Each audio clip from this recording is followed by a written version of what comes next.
Dans l'actualité de ce lundi 24 janvier, la réduction des déchets au cœur des préoccupations de la préfecture et du département. 2 conventions en ce sens étaient signées ce matin. L'expérience d'une chaufferie bois à Montluçon, un exemple de fonctionnement en cœur de ville, alors que le projet clermontois de chaufferie fait polémique. Et puis Nicolas Sirkis en grande forme, il a tenu haletant le public clermontois hier soir à la coopérative de mai. 3 générations de fans ont donc vibré hier soir à la Copé à Clermont. Nicolas Sirkis et Indochine prolongeaient leur tournée par le Météor Club Tour. 6 dates supplémentaires, dont Clermont. Les places ont été vendues uniquement sur le net en 1 heure de temps. 2 heures d'un concert où les tubes se sont enchaînés sans faillir. Valérie Guinard.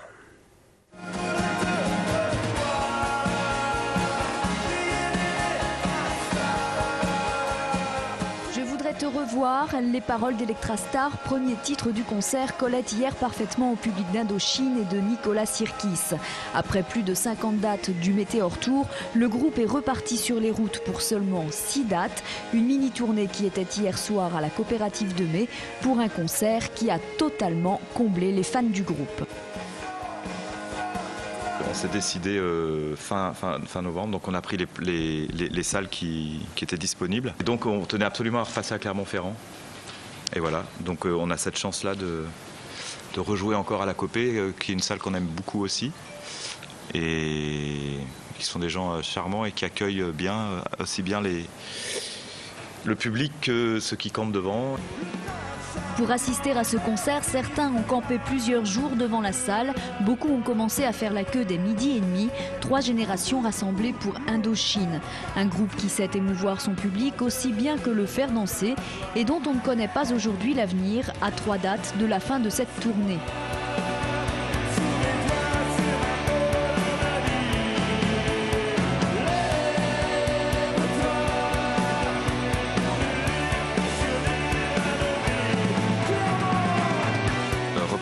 Mettre les compteurs à 0 et repartir de 0, effectivement, oui.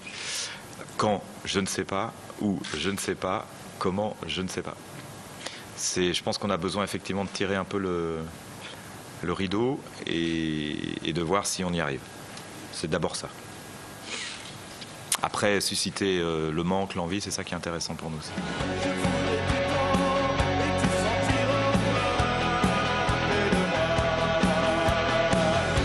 En attendant, les fans d'Indochine pourront se consoler avec le DVD Putain de stade, sorti il y a tout juste une semaine.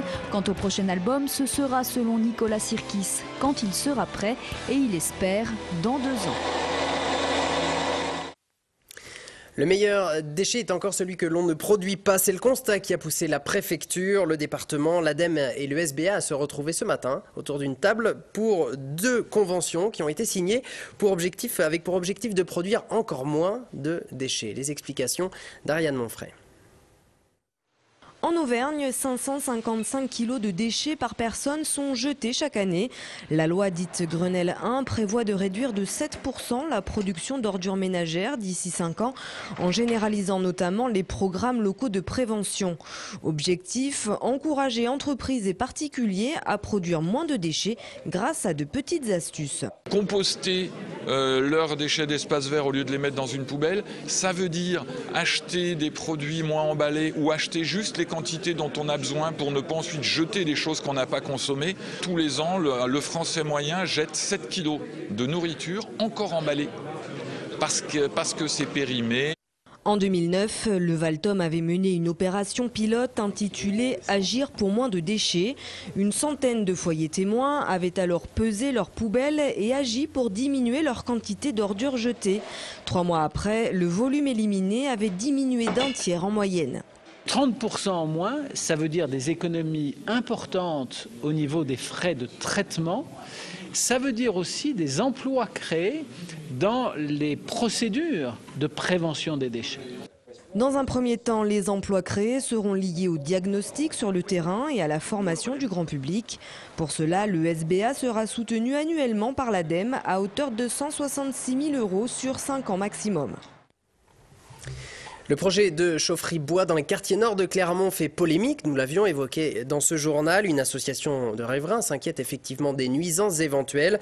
Comment fonctionne réellement une chaufferie bois en cœur de ville? Exemple à Montluçon, où un équipement de ce type tourne depuis décembre 2009 dans le quartier populaire de Fontbouillant. Romain Duché.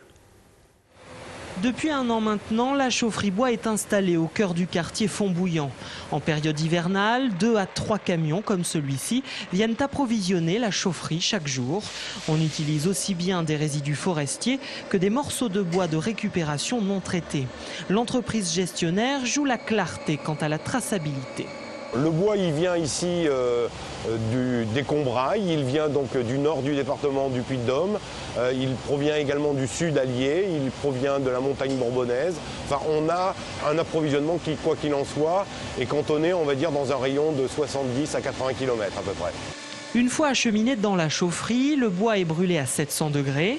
Les fumées qui s'échappent sont alors filtrées dans ces tuyaux. Tous les résidus ainsi que les cendres sont récupérés et envoyés dans des décharges spécialisées. Nous avons effectivement tout un processus, on va dire, de contrôle et de dépoussiérage donc des fumées, et également donc un contrôle en continu, un enregistrement continu donc des émissions polluantes des fumées. Autrefois, à cet endroit se trouvait une chaufferie charbon, beaucoup plus polluante. Lorsque la mairie a choisi à la place d'installer une chaufferie bois, les riverains, visiblement, n'ont pas protesté. Il n'y a pas vraiment eu de réticence, il y a eu de la curiosité, il y a bien sûr eu des interrogations sur les émanations, sur les fumées. Les industriels avec lesquels on travaille en général aujourd'hui prennent les devants pour être moins polluants que la norme qui leur est suggérée. Donc de ce côté-là, on est tout à fait tranquille. L'équipement inclut également 2 chaudières gaz qui servent d'appoint et de secours. Au total, la chaufferie bois de Fontbouillant alimente 4200 équivalents logements. La facture de chauffage pour les riverains n'a pas baissé, mais elle devrait rester stable à l'avenir, car le prix du bois n'est pas dépendant du prix des carburants.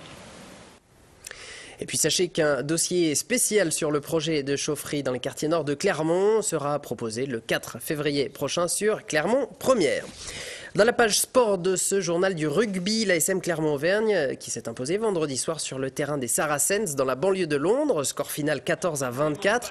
Malheureusement, ça n'a pas suffi aux jaunes et bleus pour se qualifier pour les quarts de finale de la H-Cup. Les Clermontois qui sont donc reversés en challenge européen. Ils affronteront La Rochelle sur le terrain des Charentais. Un quart de finale qui aura un air de déjà-vu.